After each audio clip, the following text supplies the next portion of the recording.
우리 옆에 계신 분들과 이렇게 인사하겠습니다. 감사를 회복합시다. 네, 감사합니다. 저는 지금부터 20년 전 2003년도에 있었던 저희 가정의 위기를 아직도 생생히 기억하고 있습니다.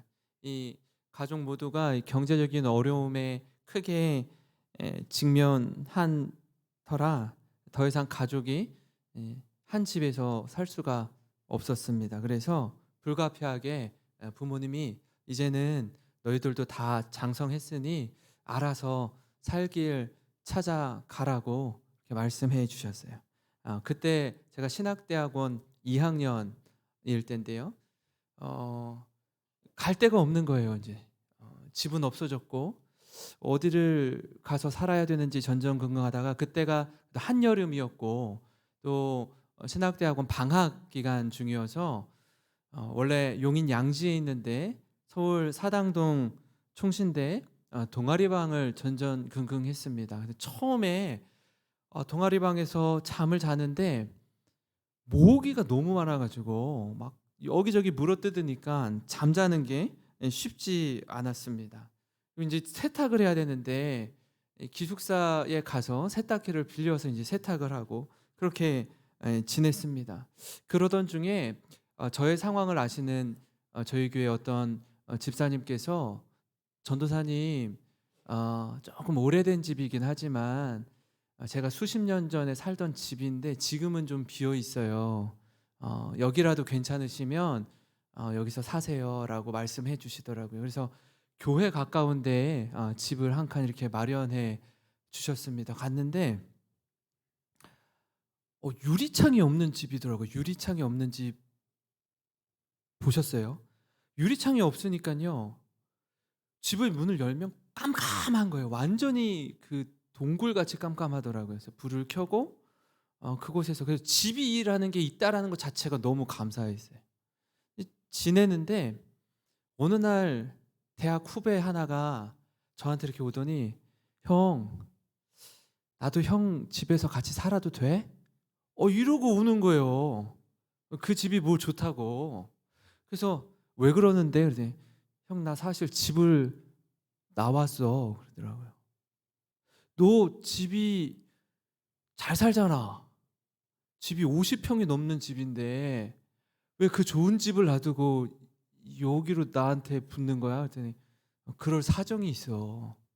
사역도 전도사도 내려놓고 저한테 빌부터 사는 거예요. 저한테.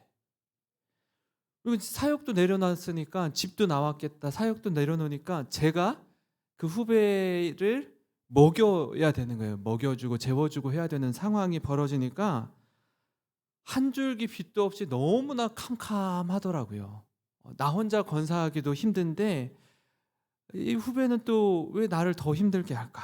그러다가 그 친구의 끼니를 책임져야 했습니다. 그러니까 너무 힘들죠. 그래서 몇 달을 그렇게 지내다가 제가 후배에게 그랬어요. 얘야, 누구야? 나 사실 진짜 힘들어. 너 집에 들어가면 안 되니? 그랬더니 자기는 여기가 좋대요. 집은 너무 싫대요. 여기가 좋대요. 형이랑 있는 게. 그래서 막 설득을 했어요. 그래도 집에 들어가는 게 좋을 것 같다라고 권면을 간신히 해가지고 그 친구가 집으로 들어가게 되었습니다. 그렇게 설득을 하다가 아주 놀라운 일이 일어났어요. 뭐였냐면 그 후배 집에 저도 같이 들어가게 된 거예요. 저도 같이. 너무 감사하더라고요. 막 뛸 듯이 기뻤습니다. 뛸 듯이 기뻤어요. 더군다나 그 후배 집에 딱 들어갔는데 어머님이 바닥에서 자지 말라고 당시 라꾸라꾸 침대를 사주셔가지고 여기서 자라고. 그래서 거기에서 몇 달을 제가 신세를 진 적이 있습니다. 그 집에 딱 들어갔는데 집이라는 게 이렇게 좋은 거구나.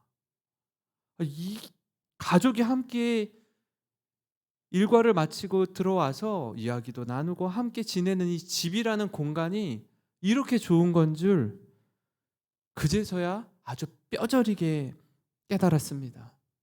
그리고 저 같은 사람을 거두어 주셨던 그 후배의 부모님께 얼마나 감사했는지 몰라요. 너무나 힘든 시간을 보내고 있다라는 걸 알고 그 어머니께서 제 옷을, 이 와이셔츠를 막 직접 다려주셨어요. 그러면서 없을 때, 힘들 때, 가난할 때 어깨 쫙 펴고 주눅 들지 말고 당당하게 사역하라고 그렇게 말씀해 주셨어요. 그런 시간을 지나오면서 제가 얼마나 감사했는지 모릅니다. 그런 저에게 시집 오겠다고 한 제 아내가 있어요. 아마 제정신이 아니었던 것 같아요. 그렇게 전전긍긍하고 있는 저에게 시집 와서 함께 가정을 이루고 살게 되었습니다. 그렇게 살던 제가 20년이 지난 후 이렇게 우리 성도님들과 함께 예배의 자리, 은혜의 자리에서 하나님을 예배함이 복인 줄 믿으시기 바랍니다. 비단 이게 저뿐이겠습니까? 제가 우리 성도님들 신방하면서 우리 특히 연세 지긋하신 권사님들 말씀을 이렇게 듣다 보면은 저의 어려움은 어려움도 아니더라고요. 얼마나 인생의 고비고비 위기의 순간들이 많았는지 그 시간을 이렇게 지나오면서 하나님께서 그 시간을 모두 통과하게 하시고 특별히 하나님께서 우리에게 허락하신 큰 그림 안에서 우리의 인생을 재해석할 줄 아는 믿음과 또 감사의 고백이 넘치길 주님의 이름으로 축원합니다. 바라기는 오늘 말씀을 통해서 누구 할 것 없이 가장 먼저 하나님의 말씀 앞에 우리 자신을 좀 비춰보고 그리고 감사를 회복하며 감사의 고백이 넘치는 우리가 되기를 주님의 이름으로 축원합니다. 여러분 오늘 본문은요 예수님이 예루살렘으로 가시는 길에 사마리아와 갈릴리 사이로 지나가다가 한 마을에 들어갑니다. 들어가서 보니까 10사람의 이 나병 환자가 저 멀리감치 떨어져서 예수님께 이렇게 외칩니다. 예수 선생님이시여 우리를 불쌍히 여겨 주시옵소서. 이렇게 외쳐요. 이 나병은요 만성 감염병인데요. 이 병의 잠복기가 무려 5년에서 20년이라고 합니다. 그래서 나병, 요즘엔 한센병이라고 하죠. 제가 이렇게 이미지를 좀 찾아봤어요. 그랬더니 도저히 이렇게 보여드릴 수 없을 만큼 너무나 이 몸이 심각한 질병으로 인해서 보여드리기가 어려울 정도의 외적인 모습을 하고 있더라고요. 이 나병 증상이 발현되면요 통증을 느끼지 못하는 거예요. 통강 능력을 상실합니다. 일을 하는데 일을 하다가 내 손을 베이면 아파야 되잖아요. 못 느끼는 거예요. 손가락이 하나가 떨어지면 난리가 나야 되잖아요. 잘 못 느끼는 거예요. 그러니까 신체 말단의 부상이나 감염이 반복되어서 이게 썩거나 떨어져 나가 상실하게 됩니다. 일반적으로는요 이게 접촉으로 인해서 전염된다라고 하지만 이게 전염의 그 강도가 그렇게 높다고 하지는 않아요. 그러니까 막 지금 이 코로나처럼 막 확산되는 병은 아니라는 거예요. 걸리면 굉장히 어렵지만 누구나 다 막 급속도로 퍼지는 질병은 아니라는 겁니다. 지금도 그렇지만 예수님 시대엔 이게 불치병이었을 뿐 아니라 하나님이 내린 형벌로 여겨졌기 때문에 자신이 나병 환자임을 많은 사람들에게 알려야 됐습니다. 내게 가까이 오지 못하도록. 그게 율법이었어요. 레위기 13장 45절 46절을 보시면 이렇습니다. 나병 환자는 옷을 찢고 머리를 풀며 윗입술을 가리고 외치기를 부정하다 할 것이요 병 있는 날 동안은 늘 부정할 것이라. 그가 부정한즉 혼자 살되 진영 밖에서 살지니라. 이렇게 말씀합니다. 그러니까 나병 환자는요 다른 사람들 곁에 갈 수도 없지만 다른 사람들이 가까이 오려고 하면 어떻게 해요? 오지 못하게 막아야 되는 거예요. 윗 입술을 가리고 부정하다 나 부정한 사람입니다. 그러니 나에게 가까이 오지 마십시오 라고 이야기를 해야 하는 사람들이었습니다. 여러분, 질병에 걸린 것도 너무나 힘겨운데 사회적으로 격리되어 살아가야 한다는 게 얼마나 고되고 힘든 일이었겠습니까? 불과 1년 전 이야기예요. 1년 전. 저를 비롯한 우리 한 20여 명의 성도님들이 코로나에 확진되고, 그때 당시에는 제가 병원에 입원하러 가는데 이렇게 25인승 이 콤비 버스, 작은 미니 버스를 타고 가는데 어떤 느낌이 들었는지 아세요? 저희 집 앞까지 와서 이렇게 기다리는데요. 그걸 타면 이 앞에 운전석과 옆에 계시는 이 간호사분과 이렇게 막으로 차단이 되어 있어요. 저희가 꼭 약간, 이런 말씀드리기 좀 그렇지만 약간 사회적으로 좀 쓰레기가 된 느낌? 너무 우리를 막 이렇게 밀쳐내는 느낌이 강하게 들더라고요. 병원에 들어가서 검사를 받고 병실에 들어가는 그 모든 상황들이 되게 이렇게 거절당하는 느낌, 거부당하는 느낌이 굉장히 강하게 들었습니다. 그렇게 보내는 시간이 쉽지 않더라고요. 나병 환자의 심정이 이 격리되어서 살아간다라는 것이 얼마나 고되고 힘들고 외로운 싸움이었겠습니까? 여러분, 민수기 5장 2절 3절을 보면 왜 저들이 멀리 서서 외쳤는지 우리가 알 수 있는데요. 이스라엘 자손에게 명령하여 모든 나병 환자와 유출증이 있는 자와 죽음으로 부정하게 된 자를 다 진영 밖으로 내보내되 남녀를 막론하고 다 진영 밖으로 내보내어 그들이 진영을 더럽게 하지 말라. 내가 그 진영 가운데에 거하느니라 하시매. 그래서 가까이 하지 못하는 거예요. 진영 안으로 사람들이 함께하는 곳에 같이 거주할 수 없다라는 겁니다. 저 멀리 떨어져서 예수 선생님이여 나를 불쌍히 여기소서라고 말할 때 그 간절함이 얼마나 절실하게 느껴지겠습니까? 여러분, 비단 그들의 부르짖음 뿐이겠습니까? 우리들은 어떤가요?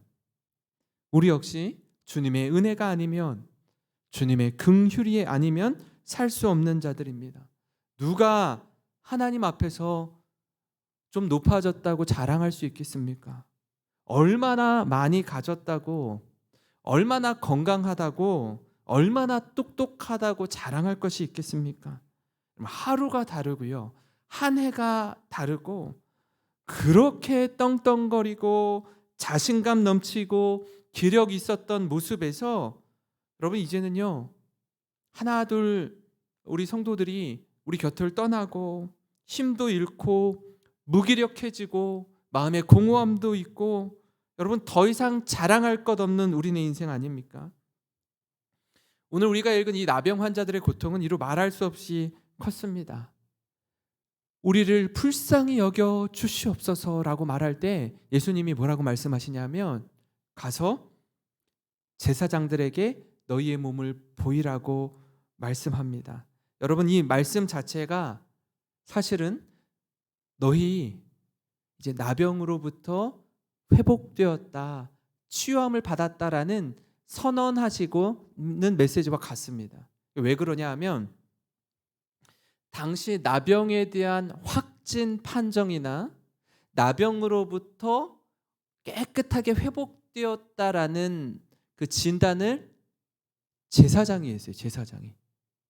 나병 환자들에게 제사장에게 가서 너희 몸을 보이라라는 건 몸이 깨끗하게 될 것이라는 그 치유에 대한 약속의 말씀이기도 합니다. 그래서 어떻게 되죠? 제사장에게 자신의 몸을 보이러 가는 길에 몸이 깨끗이 나음을 입게 됩니다.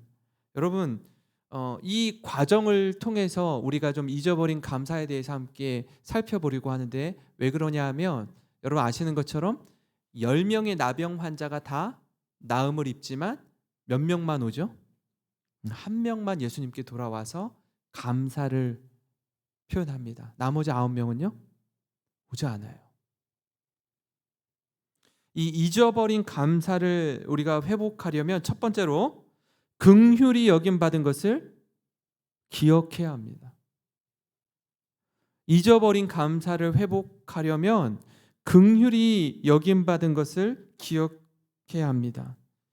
오늘 말씀 12절부터 14절을 보시면 한 마을에 들어가시니 나병 환자 10명이 예수를 만나 멀리 서서 소리를 높여 이르되 예수 선생님이여 우리를 불쌍히 여기소서 하거늘 보시고 이르시되 가서 제사장들에게 너희 몸을 보이라 하셨더니 그들이 가다가 깨끗함을 받은지라. 나병 환자에게 나병에 대한 치유는요 평생의 소원이었을 겁니다. 그죠? 일평생의 소원이었을 거예요. 그러나 현실은 너무나 냉혹하게도 치유에 대한 어떤 소망도 없는 그저 격리된 채 고통스럽게 살아가는 것이 그들이 처한 현실이었습니다. 여러분, 아픈 것도 고통스럽고 괴로운데 모든 관계로부터 단절되고 격리되는 것, 환자들끼리 모여 산다라는 건요 더욱 큰 절망이고 아픔이었습니다.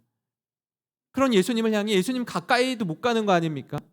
저 멀리 서서 고쳐주십시오라고 얘기하지 않습니다. 불쌍히 여겨달라고 얘기해요. 그러니까 마음만이라도 심정적으로 우리를 이해하고 공감해 달라는 거예요. 더 이상 뭐 바랄 것도 없다라고 말하고 있습니다. 그런 사람이 10명이었다고요. 그들의 부르짖음에 대한 반응으로 예수님이 가서 제사장들에게 너희 몸을 보이라 말씀합니다. 고쳐주시는 선언의 메시지입니다. 사랑하는 성도 여러분, 예수님은요 그렇게 부르짖는 나병 환자들의 음성에 모른 척하지 않으셨어요. 불쌍히 여길 뿐 아니라 그들의 병의 근원을 고쳐주신 줄 믿습니다. 여러분, 기적을 베풀어 주셨습니다. 그런 은혜를 입었다면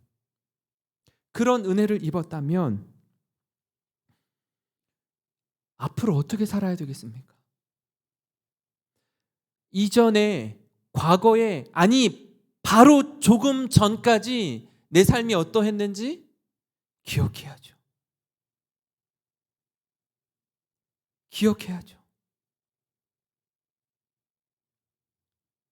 제가 잊지 못하는 한 장면이 있는데요. 이건 좀 말씀드리기가 좀 그런데 소화가 되었기 때문에 제가 이미 다 소화가 됐기 때문에 말씀을 드립니다. 결혼을 해야 되지 않습니까? 결혼을. 아까 그런 상황에서 결혼을 해야 되는데 엄두가 안 나는 거예요. 엄두가. 그래서 저는 저희 아내랑 이야기를 나누고 저희 어머니는 저희 장모님이랑 어떤 한 조그만 커피숍에서 테이블을 따로 저 멀찍이 두고 이야기를 나눴습니다. 우리 집 형편이 이 정도로 어렵습니다. 아무것도 없습니다. 아니, 지금 파산 직전입니다. 그럼에도 불구하고 이 결혼을 허락하시겠습니까? 라고 저희 어머니가 장모님에게 말씀드렸어요. 저는 제 아내에게 이야기를 했습니다. 둘 중에 한 명이라도 이런 상황이라면 결혼하기가 어렵습니다 라고 말하면 여기서 멈추는 게 좋겠다라고 생각했어요. 근데 제가 지금 어떻게 돼 있죠? 저희 아내나 장모님이 걱정하지 말라고. 만약에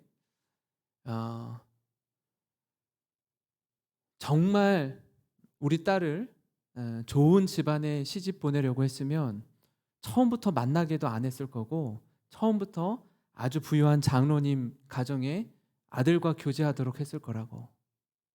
그런데 전혀 관계없다고, 괜찮다고 둘 다 허락을 해줬어요.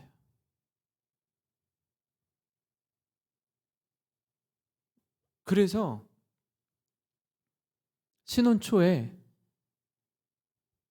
아파트를 가면 이사 갈 때 오래된 가구를 놓고 가는 데가 있어요. 이렇게 새로운 집에 들어가면서 새로운 살림을 들여놓기 때문에 가구를 버리고 이렇게 분리수거 스티커를 붙여놓는 게 있습니다. 그걸 주워다가 신혼 살림을 장만을 했어요. 2004년도에 월드컵이 끝났을 때인데, 참 감사한 거는 저희 아내 친구가 그런 물건이 있을 때마다 아내에게 전화를 주는 거예요. 지인아, 여기 좋은 거 하나 나왔어.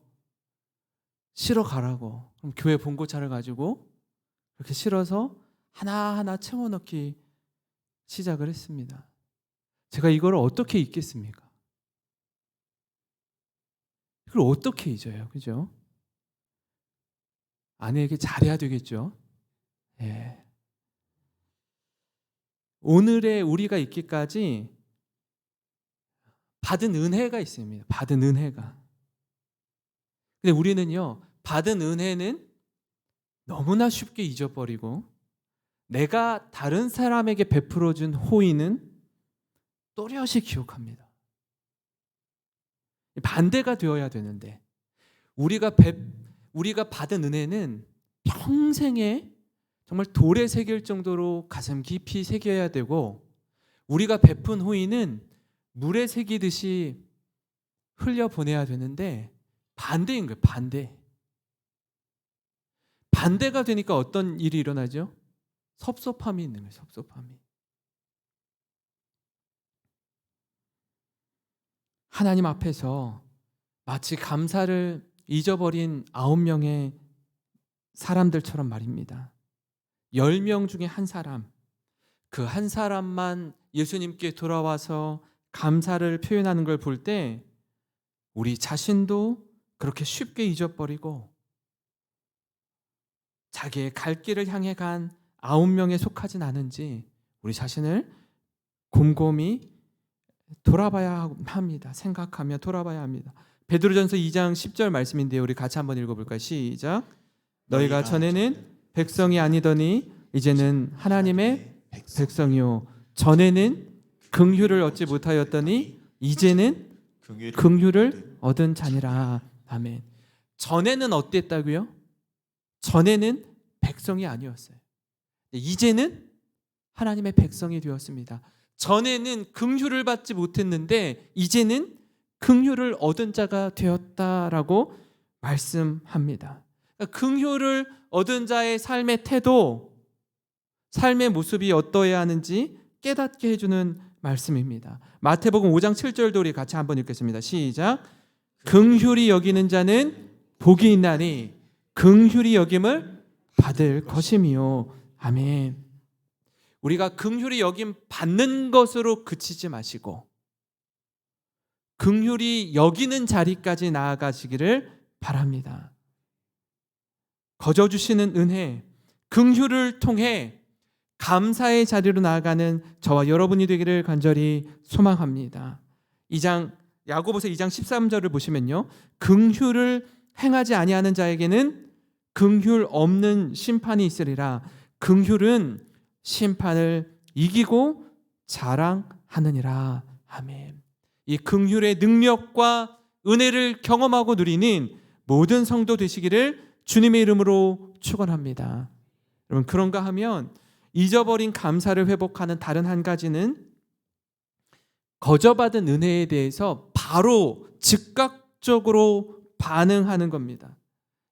예수님은요, 사실 오늘 이 누가복음 17장 이전에 누가복음 5장에서 나병 환자를 고친 적이 있습니다. 그 고칠 때 지금처럼 고치지 않으셨어요. 좀 다른 모습으로 고쳐주셨는데요. 누가복음 5장 12절부터 14절을 보면 이렇습니다. 예수께서 한 동네에 계실 때에 온몸에 나병 들린 사람이 있어 예수를 보고 엎드려 구하여 이르되 주여 원하시면 나를 깨끗하게 하실 수 있나이다. 예수께서 손을 내밀어 그에게 대시며 이르시되 내가 원하노니 깨끗함을 받으라 하신대 나병이 곧 떠나니라. 예수께서 그를 경고하시되 아무에게도 이르지 말고 가서 제사장에게 내 몸을 보이고 또 내가 깨끗하게 됨으로 인하여 모세가 명한 대로 예물을 드려 그들에게 입증하라 하셨더니. 여러분 여기서 주목할 부분이 있습니다. 그게 뭐냐면 보통 당시의 율법의 배경에선 주검이나 아니면 환자에게 손을 대면 어떻게 되죠? 내가 부정하게 돼요. 내가 부정하게 돼요. 우리 지난 주일에 같이 말씀 나눴잖아요. 강도 만난 자가 거반 죽어갈 때 제사장이나 레위인이 돕지 않죠. 모른 척하고 지나가죠. 마찬가지로 이 나병 환자에게 손을 대면 내가 나병에 걸릴 위험도 있고 내가 부정하게 된다고요. 여기서 놀라운 일이 일어나죠. 어떤 일이 일어나죠? 예수님이 부정해지는 게 아니라 예수님의 거룩함이, 예수님의 성결함이, 예수님의 깨끗함이 나병 환자에게 전이 되는 거예요. 역전이 일어나는 겁니다. 그래서 나병이 깨끗함을 입게 되는 거예요. 놀라운 일 아닙니까? 기적이 일어나는 겁니다. 치유가 일어나는 겁니다. 사랑하는 성도 여러분, 예수 그리스도가 우리의 구주요 생명 되심을 믿으시기 바랍니다. 오늘 말씀 14절에서 16절에 보시고 이르시되 가서 제사장들에게 너희 몸을 보이라 하셨더니 그들이 가다가 깨끗함을 받은지라. 그 중에 한 사람이 자기가 다 나은 것을 보고 큰 소리로 하나님께 영광을 돌리며 돌아와 예수의 발 아래에 엎드려 감사하니 그는 사마리아 사람이라. 10명의 나병 환자 중에 10명이 다 나음을 입고 깨끗함을 입었음에도 불구하고 누구만요? 한 사람만 왔어요. 한 사람만 하나님께 영광을 돌리고 즉시로 예수님께 돌아와 그의 발 아래에 엎드려 감사했다라고 합니다. 감사합니다. 감사합니다, 주님. 근데 그 사람이 어디 사람이래요? 사마리아 사람이래요.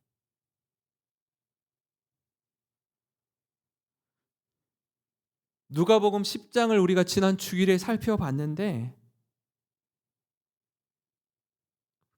당시에 불편함을 가지고 있었던 혼혈족이었던 거들떠도 보지 않았던 그 사람이 강도 만난 자의 이웃이었고 이 사마리아 사람이 누구래요 또? 10명 중에 유일하게 감사를 표한 한 사람이 사마리아인이었다라고 말씀하고 있습니다. 우리에게 주는 메시지가 분명합니다. 성경은요, 주목하지 않는, 정말 별 볼 일 없는, 아무 가치 없다고 여기는 그 사람을 통해서 주님께서 어떻게 일하시고 역사하시는지 보여주는 겁니다. 우리 가운데 때로는요, 이 감사를 표현하는 것에 있어서 좀 서툰 분이 계십니다. 감사한 건 알겠는데, 감사해요. 그런데 목사님 그걸 굳이 이렇게 표현해야 됩니까? 남사스럽게. 마음으로 감사한다고요. 근데 그거를 그 사람에게 이걸 꼭 표현해야 돼요? 예. 표현하라는 거예요. 감사한 마음을 마음으로만 가지고 있지 말고 표현하시라고요. 제가 어렸을 때 저희 어머니가 늘 이 감사합니다라는 거를 끊임없이 교육시켰습니다. 그러니까 어머니 뭘 주실 때 제가 이렇게 받을 때 평소에 감사합니다라고 하는데 어떤 경우에는 이렇게 안 할 때가 있잖아요. 그러면 현웅아 감사해야지. 감사하라고 말하라는 거예요. 예, 감사합니다. 이거 뭐 굳이 이렇게 일일이 다 감사하다고 말을 해야 되나? 계속 그렇게 가르치셨어요, 저한테. 저도 저희 자녀들한테 그렇게 가르치거든요. 감사를 좀 표현하라고. 마음에 감사한 것 있지요, 다 있는데 표현하라라는 겁니다. 감사의 아이러니라는 글이 있는데요. 감사의 모순, 감사 굉장히 아이러니하다라는 글을 하나 제가 한번 읽어드릴게요. 감사란 참 아이러니합니다. 정말 감사해야 될 것 같은 사람들은 감사할 줄 모르고 거의 아무것도 없는 사람들은 많은 경우에 감사하면서 살고 있기 때문입니다. 저 사람을 보면 객관적으로 볼 때 전혀 감사할 거리가 없는 것 같은 그 사람이 정말 감사하면서 살더라 이거예요. 감사해야 될 것 같은 사람, 누가 봐도 저 사람은 감사해야 된다라고 할 것 같은 사람은 전혀 감사하지 않고 살고 있고, 그렇지 않은 사람들이 오히려 입술에 감사합니다, 감사합니다 하면서 살더라는 겁니다. 짐 스토벌의 최고의 유산 상속받기라는 글에서 이런 글이 있습니다. 감사할 만한 일에 감사하는 것은 누구나 할 수 있습니다. 아니 물론 그것조차 못하는 사람도 있습니다. 그러나 진정한 감사는 도저히 감사할 수 없는 일조차 감사할 줄 아는 것입니다. 범사에 감사하는 것이 행복의 근원입니다. 사랑하는 성도 여러분, 말씀을 마무리하겠습니다. 우리가 특별히 무언가를 하지 않았음에도 불구하고 말로 다할 수 없는 분에 넘치는 사랑과 은혜를 받았다면 그 자리에서 감사를 표현해야 합니다. 바로 반응하는 것이 참 중요합니다. 왜냐하면 그 시기를 놓치면 이후에 그 어떤 표현으로도 덮어질 수 없기 때문입니다. 감사의 마음으로 하루하루 살아가는 것 자체가 우리에게 말로 다 할 수 없는 은혜요 축복임을 기억하며 살아가는 저와 여러분이 되기를 간절히 소망합니다.